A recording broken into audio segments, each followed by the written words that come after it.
Toyota and Lexus strive for kaizen, the Japanese word for continuous improvement. And while it may seem like decades for the Japanese automaker to update a lot of their lineups from one redesign to the next, they certainly give a small incremental and oftentimes meaningful update year after year to each and every model. No two model years are identical as they add new standard features, technology, safety equipment, improve the ride quality, and much more. And in today's video, we'll discuss the small but meaningful changes to the Toyota and Lexus lineups for 2021.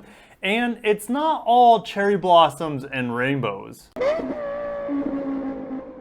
Welcome back, Lexurious Fleet. My name is Kirk, and this channel is dedicated to Japanese autos. Subscribe, hit the bell icon so you won't miss any of my update videos on vehicles from the land of the rising sun. We're going to start with Lexus, and the new LS, the 2021 LS, has been refreshed, and we really weren't expecting a refresh until next year. I made a whole video on this update, but I just wanted to touch on it if you missed it. It's going to be getting like a level 2 autonomous driving. It can drive itself on expressways, and it looks like that's only available in the hybrid option, which is extraordinarily rare here in the States. It's also going to get a tablet-like touchscreen, which is ugly as heck, but it adds a lot of functionality. So kind of a give and a take there. And then overall, when I posted that video, I don't know, about a month ago on the redesign, or I should say refreshed LS, most people didn't like the styling updates. And I have to agree, the front end of this 2021 is not as good looking as the 18, 19, and 20 models. So I know, maybe it'll grow on me, but I doubt it. Next on the Lexus list is the best-selling RX, the best-selling luxury vehicle in the world, or at least here in the United States. It is now getting parking support brakes as well as blind spot monitor standard for all models. And the hybrids are going to get this additional accessory power outlet, so you can use it as a generator if you're camping. I don't know why you would take an RX camping, but you could also use it in emergency situations, use it as a power generator. So that's pretty cool. Small but noticeable updates, right? Now this ES, I wasn't expecting any updates on the ES. ES was redesigned for 2019 model year, so that was the summer of 2018. And they've added some things over the past 2 years. They've standardized Apple CarPlay, they standardized Android Auto. For 2020, they added the addition of power folding mirrors, which is now standard. So that's really cool to see, at least here in the States. In other markets, they get these really cool digital outside mirrors. So looking at the picture, you can just see how small that profile is on that digital mirror. It's still fairly big. You would think for a digital mirror they'd be able to make it smaller, but this is what that digital mirror looks like. But what they added, so they added the digital mirror last year in Japan. It may be available in other markets, maybe like China, but as far as I know, it's only available in Japan. It's still cool technology that needs to come to the States. The reason why it's not in the States is because technically it doesn't pass the legal requirements for safety for whatever reasons. But you see these blue lines here.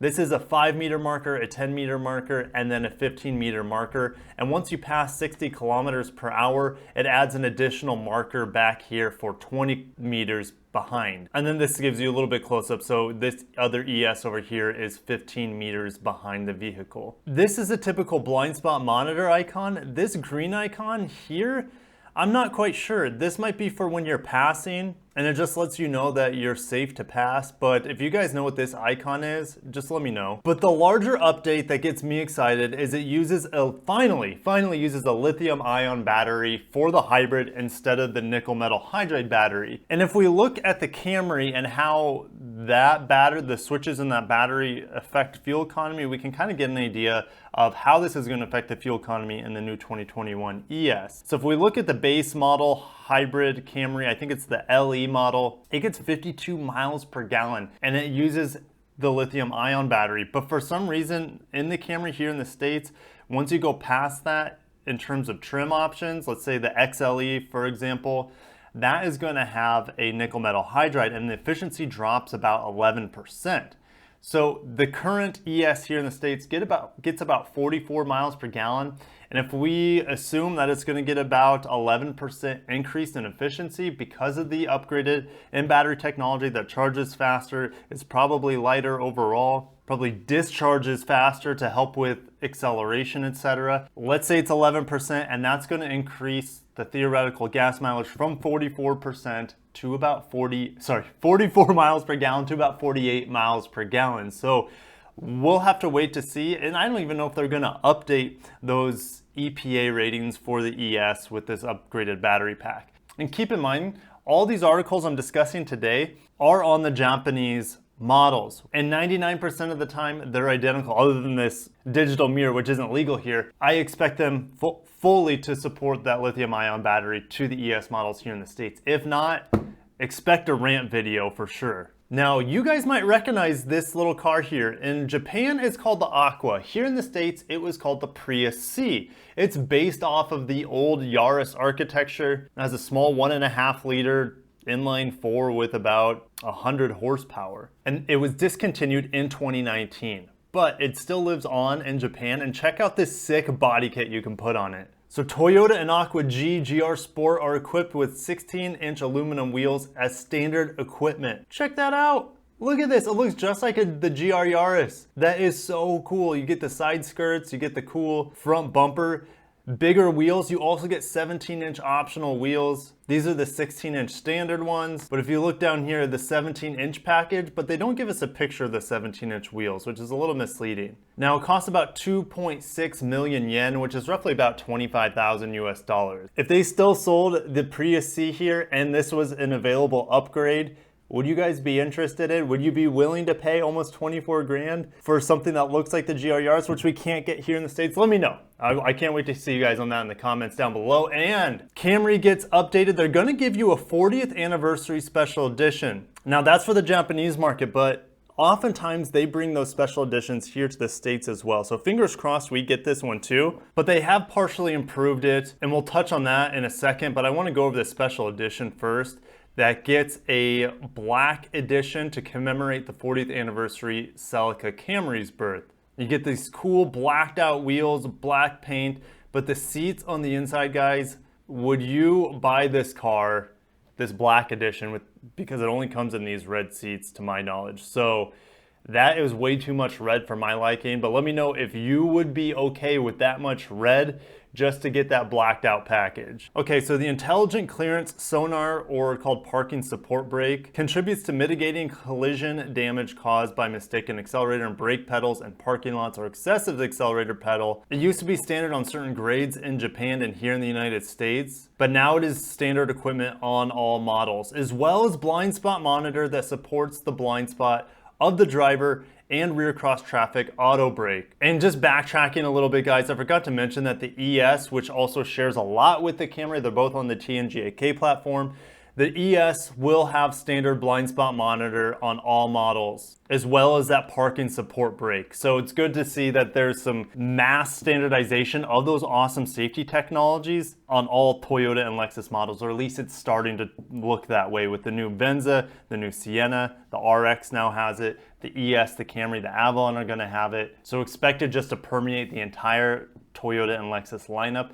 Fingers crossed though, because as we'll find out here in a little bit, they don't always update the Lexus counterpart like they do the Toyota one. And Toyota adopts diesel engine with improved output for Land Cruiser Prado, complete safety equipment. So they have some visual differences between a couple different packages here. Typical Toyota Lexus to just kind of tweak the visuals on the vehicles. What is exciting is that they are improving the diesel, the 2.8 liter diesel engine, like they just did on the Hilux model. They increased the torque, increased the horsepower, and I'll put those figures at the bottom. So they increased the size of the turbo of the diesel engine. Maximum output has increased from 177 PS to about 204 PS. 204 PS is almost identical to 200 horsepower. They improved the Toyota Safety Sense functions. So they expanded the range of pre-crash safety to newly support pedestrians at night and bicyclists in the daytime, lane departure alert with yaw assist function,